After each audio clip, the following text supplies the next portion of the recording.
The Silhouette Studio Designer Edition and Higher supports layers. To access the Layers panel, click on the Layers panel along the right side of your screen towards the bottom. I've got this design opened and recolored the way I want, so let's look at it in terms of layers. Expand by clicking on the plus next to Layer 1. Each one of these pieces on my design is an object on my Layer 1. Grouped objects show up as group unless you ungroup them. Most objects will be called something generic like polygon or text, but you can rename the pieces with a double click. You can rename layers too. You can see which object is selected in your Layers panel by either clicking on an object in the panel to see which on your page becomes selected, or you can click on an object on the page and see what becomes selected in the panel. To create new layers, you can either right-click and select to add a layer, or you can click on the plus icon in the bottom right-hand corner of the panel. Objects can be sorted into a layer by selecting the desired object and then dragging and dropping it into the desired layer. I'm going to put each colored word on its own layer.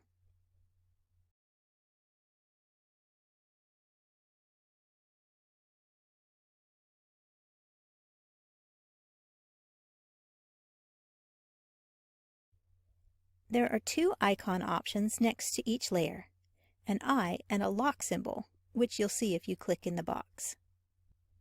You can click on either of these boxes to toggle the option on or off.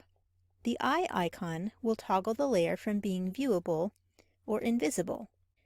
The lock icon will toggle the layer from being locked or unlocked. Locking a layer will prevent it from being moved or adjusted. If I lock the pink layer, I can't move its objects in the panel or on the page.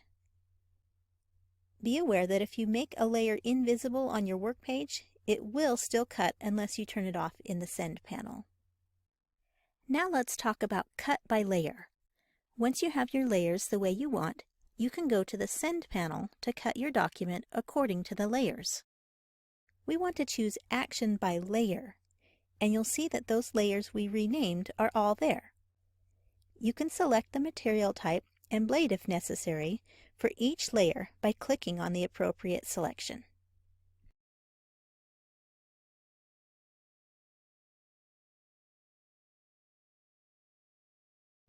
A note for AutoBlade users. Your AutoBlade will adjust between cutting each layer because each layer can have its own material type.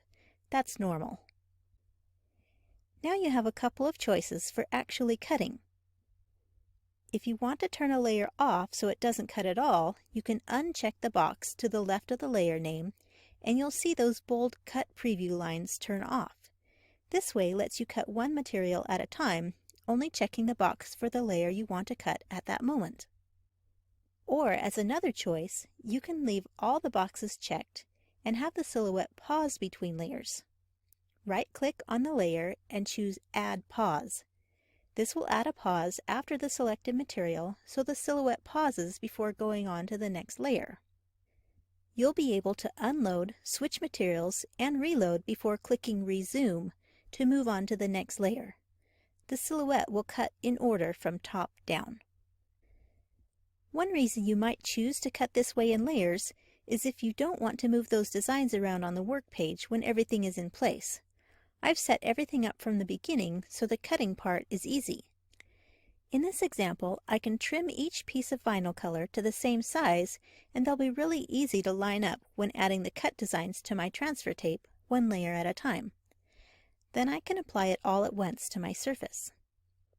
That's how you can work with layers in the Designer Edition of Silhouette Studio. Thanks for watching.